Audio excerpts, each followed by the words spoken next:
안녕하세요. 영잘국 컨설팅 사업부 배아영 팀장 컨설턴트입니다.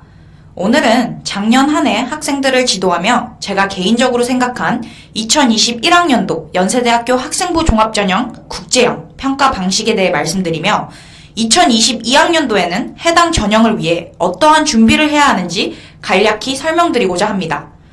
2020년 12월 26일 2021학년도 연세대학교 학생부 종합전형 국제형 최종 합격 발표가 있었습니다.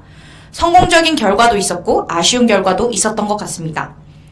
코로나 사태가 장기화되면서 2022학년도 입시 또한 2021학년도 입시의 기조를 유지할 것이라고 생각합니다. 연세대학교 학생부 종합전형 국제형, 그 어느 때보다도 공인 성적이 중요했다고 말씀드릴 수 있을 것 같습니다.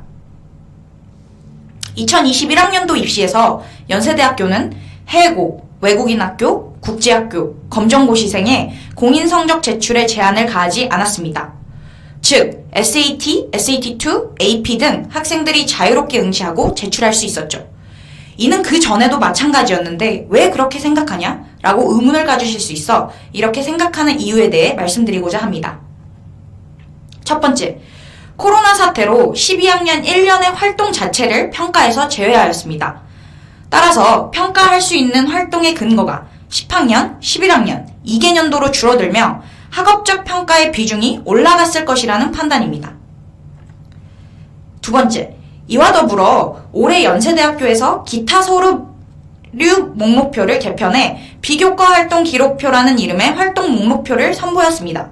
그리고 해당 비교과 활동 기록표에는 중요한 문구 한 줄이 기재되어 있었습니다. 증빙서류는 비교과 활동 기록표 기재사항에 대한 사실 및 진위 확인에 활용하며 평가자에게 제공되지 않음. 즉, 증빙자료로 제출하는 서류들은 말 그대로 증빙으로만 활용하며 평가에 반영하지 않는다고 밝혔기에 평가자들은 공식적으로는 국내고 학생들의 생활기록부와 달리 해당 문서들을 제공받지도 읽어보지도 않았을 것입니다. 이 또한 학업적 평가의 비중이 올라갔음을 뜻하겠지요. 세 번째, 마지막으로 코로나 사태로 면접 평가 방식이 비대면, 패스, 논패스, 녹화 방식으로 전면 개편되었습니다. 따라서 제시문 기반이었을 때 평가할 수 있었던 학업적 역량을 평가하지 못하게 됨에 따라 공인성적 평가에 대한 비중이 늘어났을 것입니다. 학업적 역량을 평가하는 서류는 공인성적만 있는 것이 아닙니다. 물론 고등학교 성적이 가장 중요합니다. 하지만 연세대학교 학생부 종합전형 국제형을 지원하는 해고 학생들은 대부분 학교 성적은 최상위권으로 형성되어 있습니다. 객관적으로 구분할 수 있는 기준이 필요하지요. 개인적인 견해로 올해 입시에서도 공인성적 제출에 제한을 두지 않는다면 공인성적의 비중이 클 것이라고 생각합니다. IB 체제의 경우 SAT나 AP 점수 없이 합격한 사례들이 덜어 존재합니다. 국내 대학들에서 점차 IB 교육 체제에 대한 신뢰를 가져가는 것으로 해석해 볼 수 있을 것 같습니다. 주의하셔야 할 점은 2022학년도 입시를 치르는 현 12학년 학생들을 대상으로는 코로나 사태 장기화로 인해 11, 12, 2개년도 학년에 해당하는 활동 서류를 평가하지 않을 가능성이 있습니다. 이는 어디까지나 가능성이기 때문에 확정적으로 발표가 나기 전까지는 긴장의 끈을 놓지 않는 게 중요할 것 같습니다. 또한 추천서가 폐지되면서 평가할 수 있는 근거가 하나 더 줄었습니다. 이에 2022학년도 모집요강 확정안으로 발표될 내용, 즉 공인성적 제출 가능 여부, 비교과 활동 기록표 양식, 면접 평가 방식 등에 더욱 귀추가 주목됩니다.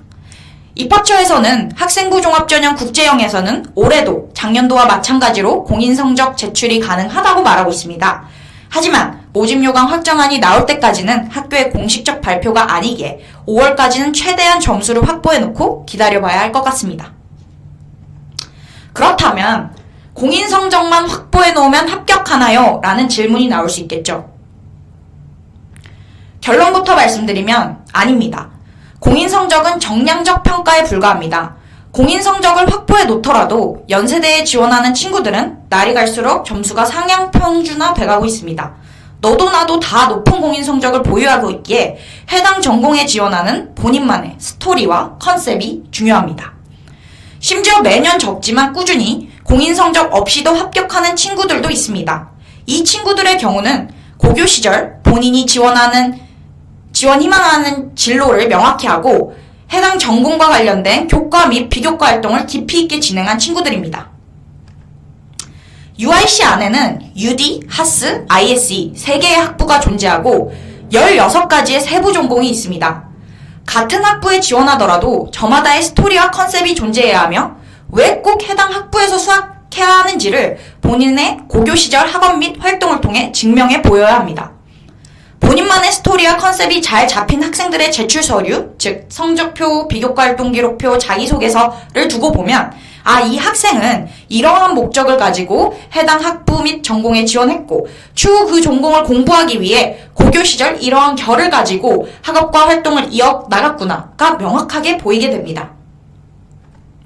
오늘 영상을 보시는 학생들 중에서도 UIC에 지원한다고 하면서 UIC 안에 어떠한 전공이 있는지, 해당 전공에서는 무엇을 학습하게 되는지 인지하지도 못한 채로 지원하려는 학생이 있을 것 같습니다. 3가지를 답하는 것부터 시작해보면 좋을 것 같습니다. 첫 번째, 대학 졸업 이후 어떠한 삶을 살기를 희망하는지, 미래에 내가 그리는 모습은 어떠한지. 두 번째, 해당 목표를 이루기 위해 나는 대학교에서 어떠한 수업들을 수강해야 하는지. 세 번째, 해당 대학 수업들을 성공적으로 수강할 수 있는 학생들은 어떠한 역량을 가지고 있어야 하는지 역으로 평가자 관점에서 생각해야 합니다. 내가 고등학교 시절 내리는 모든 선택들은 이 1번, 2번, 3번을 고려하여 내려야 합니다.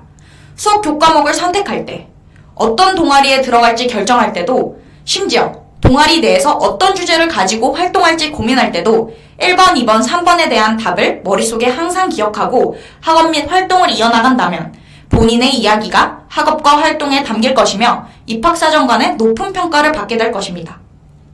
부디 본인만의 스토리와 컨셉을 명확히 잡고 서류들을 완성해 나가시길 바랍니다. 지금까지 시청해주셔서 감사합니다.